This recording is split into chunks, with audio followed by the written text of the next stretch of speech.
All right, so today we're going to be diving deep into the world of renewable energy, Okay. specifically hydropower. Oh, wow. Yeah.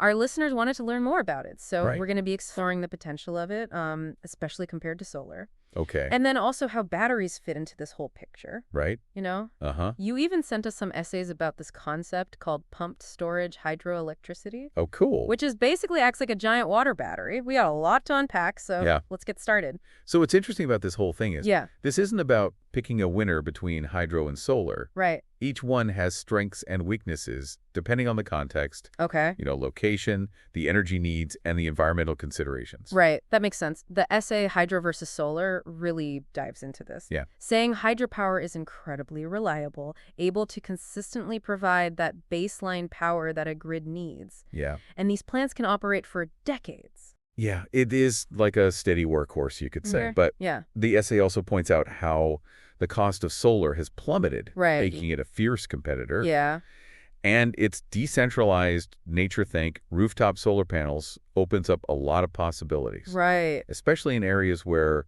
large hydropower projects might be geographically Yeah, or environmentally challenging. right. It's almost like they complement each other in a way. Yeah, But if both solar and hydro are generating all this power, right, how do we store it for when we need it most? right, That's where those water batteries come in, right? exactly. The essay Pumping Water for Electricity Generation Okay, breaks down this whole pump storage hydroelectricity concept, okay, PSH for short. right, And it's basically saying, imagine two reservoirs at different elevations. hmm When energy demand is low, excess energy from solar or wind power generated during the day right, is used to pump water uphill right, to that higher reservoir, okay, and this effectively stores the energy as potential energy. right, Then, during peak demand, the water flows back down yeah, to the lower reservoir spinning turbines to generate electricity. it's pretty amazing. So it's like using gravity to our advantage. Right, But, this idea of storing energy for later yeah, seems genius. uh-huh. But how efficient is it really? It's surprisingly efficient, actually. Okay. Pumped hydro has a round-trip efficiency of around 70–80%. Wow. Meaning that we get back most of the energy that we put into pumping that water uphill. Wow, 70 to 80%. That's impressive. Yeah, So we get a reliable energy source in hydro, yeah, we add the flexibility of solar, uh-huh. and then we store all that energy with a pretty efficient giant water battery. Yeah, Sounds like a pretty good system, it does. but I know from the essay Yeah, that there are also some environmental impacts from PSH, right? right. While PSH offers a compelling solution, it's not without its considerations. Right. Construction of those reservoirs can potentially disrupt habitats and water flow. Yeah. It really emphasizes the need for careful planning to minimize ecological disruption. That makes sense. It seems like there are always trade-offs to weigh when it comes to energy production. Yeah. But what about pairing these hydro systems with something like batteries? Uh-huh. The kind that power our phones and laptops? Right. Do they have a role to play in all this? Absolutely. In fact, the essay, The Synergy of Batteries and Hydropower, Okay. explores how batteries and hydropower can work together Okay. to create an even more efficient and resilient energy system. So they're not just competing, they can actually be teammates. Precisely. I'm intrigued. Think of it this way. While PSH is excellent for storing large amounts of energy over longer periods, Okay. batteries excel at responding to rapid fluctuations in energy demand. Right. They offer flexibility and fast response times, Okay. making them perfect for smoothing out the variability of solar and wind power. So batteries can basically act as a buffer to keep the grid stable? Yeah. Like a shock absorber? That's a good analogy. Okay. They can instantaneously adjust output to match demand, Right. preventing blackouts or surges that can damage equipment. Okay. They're like the rapid response team of the energy grid. Okay. But to understand this more deeply, Right. we need to dig a little further Okay. into how batteries achieve this stability. Okay. Imagine the grid as a highway. Okay.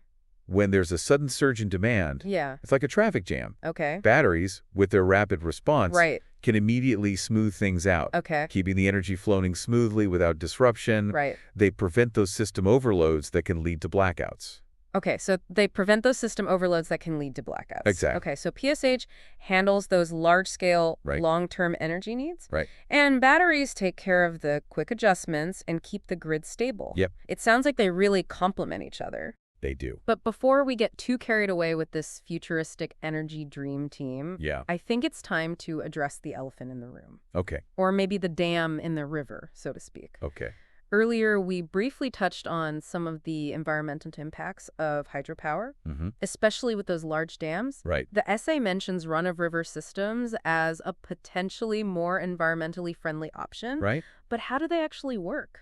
So run-of-river systems generate electricity from the natural flow of a river Okay. without needing to create those massive reservoirs that traditional dams require. So they're working with the river, not against it. Exactly. But doesn't that mean their power output is limited?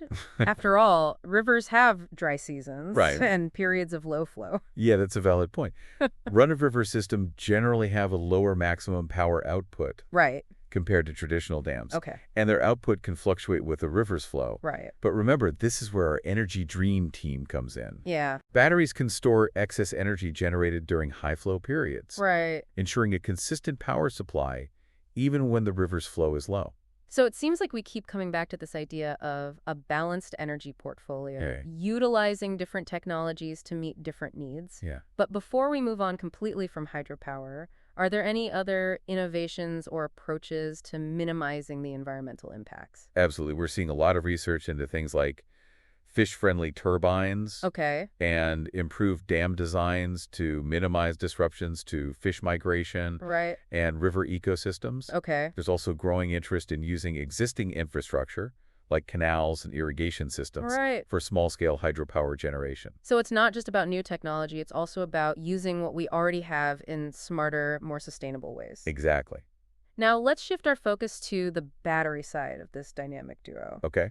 We've talked about their role in grid stability Uh-huh. and their partnership with hydropower. Right. But what about the batteries themselves? Yeah. Are there advancements happening in battery technology that make them even more sustainable and efficient? Absolutely. The essays mention solid-state batteries and flow batteries Okay. as two particularly exciting areas of development. Okay. Unlike traditional lithium-ion batteries, Right. solid-state batteries use a solid electrolyte. Okay. This makes them safer, Okay. potentially more energy-dense, Right. and less prone to degradation. So solid-state batteries are like the next generation, Yeah. offering better performance and potentially a smaller environmental footprint. Yeah. What about those flow batteries? So flow batteries store energy in liquid electrolytes Okay. contained in external tanks. Okay. This makes them incredibly scalable. Okay. You can essentially increase capacity just by using larger tanks. Okay. They also tend to have longer lifespans compared to traditional batteries. So they're like the heavy lifters of the battery world. Yeah. Ideal for large-scale storage projects. Right. It seems like we're on the cusp of a battery revolution with so many promising technologies emerging. Yeah. But as we move towards this battery-powered future, Mm-hmm. what about the concerns regarding the sourcing of material and the environmental impacts of battery production and disposals? Right, you're right. Those are critical considerations. Yeah. There's no point in transitioning to a clean energy future if we're creating new environmental problems in the process. Right. Many battery materials like lithium and cobalt Yeah. are finite resources, Right. and their extraction can have environmental and social consequences. That brings up some ethical considerations as well. Yeah. Do we have responsible sourcing initiatives in place for these materials? The good news is there's growing awareness of these issues, Okay. and the industry is taking steps to address them. Okay. There's increasing focus on ethical sourcing, Right. recycling and reuse of battery components, Okay. and the development of alternative battery chemistries that rely on more abundant and less problematic materials. Okay. Some companies are even experimenting with using things like seawater for sodium-ion batteries. Wow. It's encouraging to hear that the industry is taking these concerns seriously and looking for solutions. Yeah. It seems like sustainability is becoming more than just a buzzword. It's actually driving innovation Right. and shaping the future of these technologies. Absolutely. But how does this all play out economically? Right. We've talked about the benefits of hydropower and batteries, Mm-hmm. but what about the costs? The cost factor is crucial. Yeah. Historically, both hydropower and batteries have been associated with high upfront costs. Right. But that's changing rapidly, especially for batteries. Okay. The price of battery technology has plummeted over the past decade, Right. making it increasingly competitive with other energy storage solutions. That's good to hear. Yeah, But I imagine there are still a lot of variables when it comes to cost effectiveness. sure. Right? Uh-huh. I mean, every location and energy project is unique. Exactly. For example, Yeah. while the initial investment for a pumped hydro project can be significant, Right. their operating costs are relatively low, Okay. and they can provide reliable energy storage for decades. Right. So in regions with the right geography, Yeah.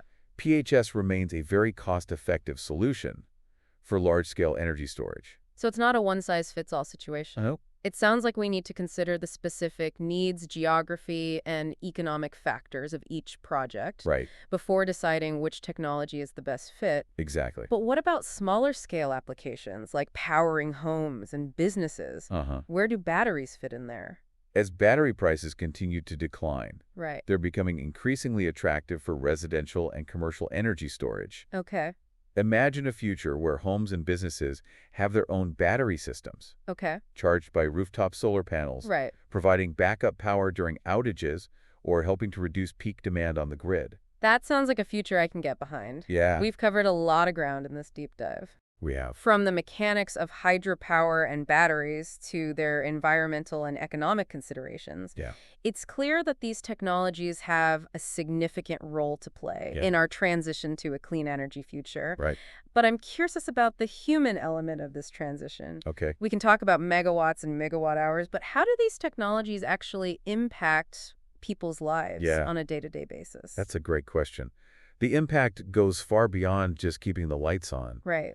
Reliable access to clean energy can transform communities. Okay. It can create jobs in the renewable energy sector, Okay. reduce energy poverty, Right. and improve health outcomes Right. by decreasing reliance on polluting fossil fuels. Yeah. Imagine rural communities empowered by microhydro systems and battery storage, Yeah. or island nations achieving energy independence through a combination of solar and hydropower. It's inspiring to think about the potential for these technologies to not just change the way we power our lives, Yeah, but also to improve lives around the world. absolutely. But as we move towards this clean energy future, we have to be mindful of potential challenges Right, and ensure that this transition is equitable Yeah. and benefits everyone. for sure. We need to ensure that everyone has access to these benefits regardless of income or location. Right. We also need to consider the potential impacts on jobs and livelihoods as we transition away from fossil fuels, Yeah. and make sure we're creating pathways for leaders in those industries Right. to transition to new opportunities. So it's not just about technology, it's about people. It's about ensuring that this clean energy revolution Mhm. is truly a revolution for everyone. Right. This conversation has been incredibly illuminating. Yeah, it has. I feel like I've gained a much deeper understanding Yeah. of the complexities and potential of hydropower and batteries, Me too. but I know we're not done yet. Yeah, We still have more to explore. right. In the final part of our deep dive, welcome back to our deep dive into the world of hydropower and batteries. We've covered a lot of ground, but in this final part, I'm really excited to explore what the future holds for these technologies. It feels like we're on the verge of a major shift in how we power our world. Yeah, it's an exciting time to be following these developments. We're seeing rapid advancements in both hydropower and battery technology, Right. driven by innovation, increasing demand, and supportive government policies. You mentioned policies. What role do you see them playing in shaping this energy future we've been discussing? Well, policies are crucial for creating an environment where these technologies can flourish. Okay. Governments around the world are implementing a range of incentive to encourage investment in renewable energy, Right. including hydropower and batteries. Things like feed-in tariffs, Okay. which guarantee a fixed price for renewable energy fed into the grid, Okay. are helping to create a stable market for these technologies. So it provides a safety net for investors. Exactly. Okay. And encourages more renewable energy projects to get off the ground. Right. Are there other types of policies being used to support this transition? Absolutely. We also see tax credits and subsidies Okay. that help reduce the upfront costs of installing hydropower or battery systems, Right. making them more accessible to individuals and businesses. Okay. And there's a growing trend towards policies that specifically address the environmental concerns associated with hydropower, Right. promoting things like those run-of-river systems we discussed earlier. It sounds like a multi-pronged approach using a combination of economic incentives and environmental regulations to accelerate the adoption of these technologies. It is. But even with supportive policies, are there any major hurdles or roadblocks we need to be aware of as we move towards this cleaner energy future? Well, while the momentum is certainly building, challenges remain. Right. Grid modernization is a big one. Okay. Our current energy infrastructure was designed for a centralized system, Okay. with large power plants generating electricity. Right. And sending it out across long distances. Okay. Integrating decentralized renewable energy sources like rooftop solar and small-scale hydro requires a smarter, more flexible grid. That makes sense. It's like trying to fit a square peg in a round hole. Right. We need the infrastructure to catch up with the technology. Yeah. But beyond grid modernization, what other challenges do you see on the horizon? Public perception and acceptance can sometimes be a hurdle. Okay. Large hydropower projects, Yeah. even with environmental mitigation efforts, can face opposition from communities concerned about potential ecological and social impacts. Right. And with batteries, Yeah. there are concerns about the safety and environmental impact of large-scale battery storage facilities. Okay. Addressing these concerns through transparent communication and community engagement Right. will be essential for building public trust and support. So it's not just about building the technology, it's about Right. building consensus and understanding. But let's shift gears a bit and talk about some of the most exciting trends and developments you see on the horizon. Earlier, we touched on AI and machine learning. How do you see those technologies playing a role in shaping the future of hydropower and batteries? AI and machine learning have the potential to revolutionize how we manage our energy systems. Imagine AI algorithms optimizing the operation of hydropower plants, Okay. predicting energy demand, Right. and even controlling the charging and discharging of batteries to maximize efficiency and grid stability. Wow. These technologies can help us get the most out of our renewable energy resources Right. and create a truly intelligent energy grid. It sounds like something out of a sci-fi movie, but it's happening right now. What other advancements have you particularly excited? On the battery front, the development of solid-state batteries is a game changer. These batteries are safer, have higher energy density, and can charge faster than traditional lithium-ion batteries. Right. They have the potential to significantly expand the range of electric vehicles Okay. and revolutionize portable electronics. So they're like the next generation of batteries offering significant improvements in performance and safety. What about on the hydropower side? Are there any breakthroughs or innovation that have caught your attention? We're seeing fascinating developments in marine energy, Okay. harnessing the power of ocean currents and tides. Wow. Underwater turbines, for example, can generate clean energy from these consistent and predictable sources. This technology is still in its early stages, Right. but it holds immense potential, especially for coastal communities and island nations. It's amazing to think about all the untapped energy potential out there just waiting to be harnessed. But as we wrap up this deep dive, I want to bring it back to a more personal level. We've talked about the technical aspects, the environmental considerations, and the economic factors. But at the end of the day, how do these technologies impact people's lives? What does a clean energy future actually look like for individuals and communities? That's a question worth pondering.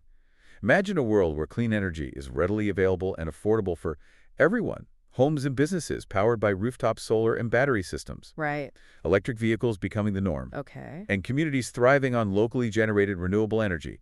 This transition has the potential to create a more sustainable, resilient, and equitable future for all. It's a vision worth striving for, and it seems like hydropower and batteries have a vital role to play in making it a reality.